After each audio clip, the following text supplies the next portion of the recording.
Bonjour et bienvenue dans votre revue de presse de ce lundi 11 février 2019. Les quotidiens parvenus ce lundi au groupe Média du Sud font le bilan de la première semaine de la campagne électorale pour la présidentielle du 24 février prochain, s'intéressant notamment aux accidents dans lesquels sont impliqués les caravanes de différents candidats. La première semaine de la campagne électorale est macabre. Les différentes caravanes sont impliquées dans de nombreux accidents, dont le plus récent a eu lieu à Sédhiou dimanche, rapporte le quotidien Enquête. Une campagne meurtrière affiche ce journal Vox Populi de renchérir. Première semaine de campagne macabre. Comme Enquête, Vox Populi également évoque l'accident de Sédhiou Sud dans lequel 4 civils et 4 gendarmes ont été tués sans compter une trentaine de blessés enregistrés. L'AS parle de week-end macabre dans le sud-est du pays. Le Témoin quotidien de campagne ensanglanté. L'Observateur pour sa part titre une campagne à 100 et à l'heure en revenant sur les gendarmes morts à Sédhiou, le contrebandier fauché à Malem Niani et les blessés enregistrés à Fatick lors d'affrontements entre militants de Benno Bokk Yakaar et de PASTEF. Le décompte du Témoin quotidien remonte plus loin. Auparavant, signale-t-il, un chauffeur de Jakarta a été tué par le cortège de Idi à Koumpentoum. Un militant de l'APR a trouvé la mort dans un accident à Matam, entre autres. Au 8e jour de la campagne électorale démarrée le 3 février dernier, les candidats sont de plus en plus vitaminés sous une tribune qui fait une sorte de bilan de leur rencontre avec les populations. Le journal rapporte les dernières promesses, fait l'écho des convictions de certains et rappelle des positions de principe renouvelées par d'autres candidats.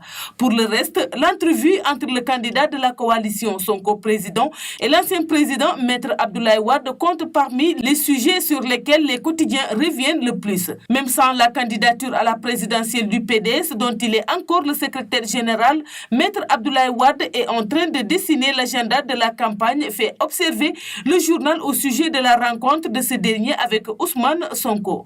Après une caravane bleue de Dias à la permanence du PDS qui a éclipsé les actions de terrain des vrais candidats vendredi dernier, voilà que l'ancien chef de l'État reçoit tour à tour Ousmane Sonko, Atepa, Boubacar Camara et autres. Samuel Sarr écrit le journal.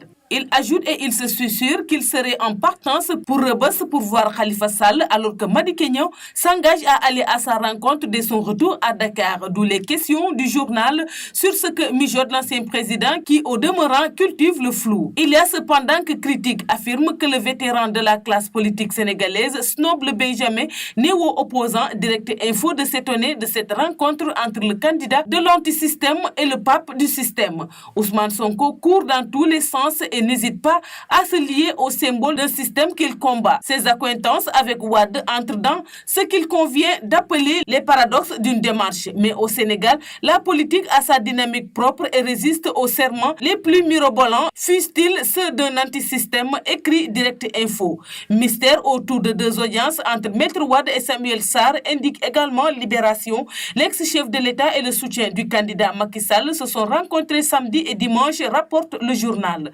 Du moment que Walf Quotidien part de la méprise d'un membre de la Commission électorale nationale autonome Sénat qui pourrait faire scandale pour dire que cette structure a été prise en flagrant délit de partialité. Alors que l'on est au début de la 2e semaine, la Sénat, organe de contrôle des élections, est en passe d'être éclaboussée par un scandale de favoritisme au profit du camp du pouvoir, écrit Walf Quotidien, selon lequel un mail égaré pourrait entacher la neutralité de la Sénat.